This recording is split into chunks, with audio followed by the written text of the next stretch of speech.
Mapi teacher ka ba na gustong magturo dito sa Amerika? This vlog is for you.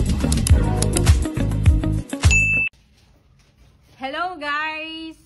Meron po ako ditong ipapakilala sa inyo. Actually, kasabayan ko siya nung pumunta ako dito sa US. Kasabay kaming na-hire at sabay din kaming lumipad dito sa US. So, sa lahat po ng mga MAPI teachers na nagtatanong dyan, kung posible ba kayong ma-hire dito sa US, I think ito na po ang kasagutan sa mga tanong ninyo. Ayan, so gusto ko pong i-introduce sa inyo ang aking kaibigan. Ayan. Okay, so sir, anong pangalan niyo, sir? Ako nga po pala si Mr. Rizal Pinaza from Asingan, Pangasinan po dyan sa Pilipinas. Yan. So, sir, meron lang po akong mga ilang katanungan po sa inyo na makakatulong po ito sa lahat ng mga co-teachers natin doon sa Pilipinas. So, unang tanong ko po, sir, ano bang agency ninyo at taga saan ka po sa Pilipinas?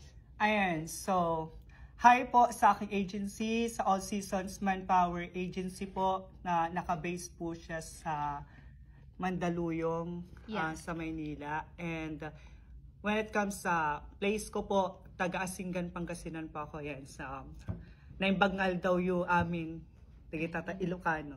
Ayan. Okay, thank you, sir. So, ano pong subject ang tinuturo ninyo dito sa US? Ayan, so actually galing sa Pinas, nasa high school ako, so secondary education po ako as a MAPI teacher. Pero pagdating ko po dito, music and art teacher po ako, pero napunta pa ako sa elementary. So umalis po ako ng Pilipinas, hinard po ako ng schools district as a music and art teacher ng elementary.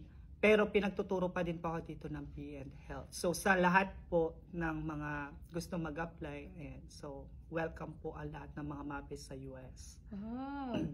So may pag-asa pala ang mga MAPI teachers natin sa Pilipinas. Yes, actually. Okay, so now, public school po ba ang tinuturuan ninyo dito sa US? Yes po, public school po siya dito sa Borden Elementary STEM Academy, Halifax County. Oh, Dito sa North Carolina. Okay. So, nakakaipon ka naman po ba sa sahod ninyo dito sa US? Actually, when it comes po sa sahod, kung sa word ipon, meron naman, nakakaipon naman. Basta unahin lang kung ano lang yung mga needs talaga. And siguro, makakabili pa din tayo ng mga wants natin. Pero syempre, limit pa din natin. As long as nababayaran natin yung mga utang sa Pilipinas, hindi yan mawawala, especially sa mga OFWs, sa mga teachers dito. And nakakapag-support naman sa family. And may mga naiiwan naman, may naiipon naman tayo, pero depende pa din sa inyo kung paano nyo gastusin or i-manage yung pera.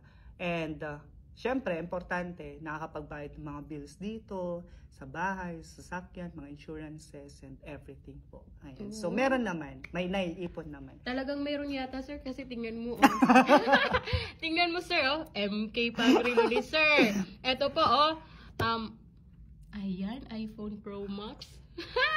Actually, syempre, kailangan pa din po natin yan dito. Ayan. Pampalubag loob na lang natin para sa sarili. Actually, rewards natin sa sarili. Kasi ang hirap din magturo. Yeah, that's really true. Ayan. Okay, ngayon, sir, last question ko po sa inyo. Ano po ang masasabi ninyo sa lahat ng mga MAPI teachers na naghahangad na makapagturo dito sa US? Ayan, so sa lahat po ng MAPI teachers, mga aspirant teachers natin na gusto pong magturo dito sa US as a music, art, physical education, and health teacher. Ayan, so marami po tayong mga opportunities dito. Hahanap lang po tayo ng mga iba't ibang states na nag-hire talaga. And kapag ang gusto nyo is as a music teacher, dapat may mga instruments po kayo na alam kung paano i-play yung instruments na yan. And syempre, yung mga basic natin, alam natin magbasa ng mga notes na yun po ituturo natin sa mga bata actually. And sometimes may mga schools district na ang ina-hire is vocal teacher, yan, sa mga solo, duet, and sa mga choir, as a choir teacher. Yan, sa arts naman, syempre, alam natin, mga Pinoy, very artistic. So, hindi na tayo dehado doon kapag gusto nyo talaga mag-work dito as an art teacher. Creativity lang, yun lang naman. And sa PE, especially sa sports, dapat may mga sports talaga na alam nating i-officiate, alam natin laruin, and alam nating ituro kung ano yung mga basic skills and mga rules and regulations na. Dito sa US, actually, basketball, volleyball, soccer, baseball, and everything. Marami naman dito, pero depende pa din. Kasi sa ibang states, may mga badminton sila. Pero dito, mostly, yung mga nabanggit ko lang noong una, mga basketball, like that. Ayun. So, kung talagang willing kayo na mag-apply, pwede kayo magpasa ng resume nyo sa All Seasons Manpower Agency or i-contact nyo lang po si Ma'am She para maibigay po niya yung mga information. And I do hope na makatulong din yung video na to para sa inyo, and maganda magturo dito sa US actually. Yeah, thank you so much, Sir Rizal. Very informative na mga sagot ninyo. I hope.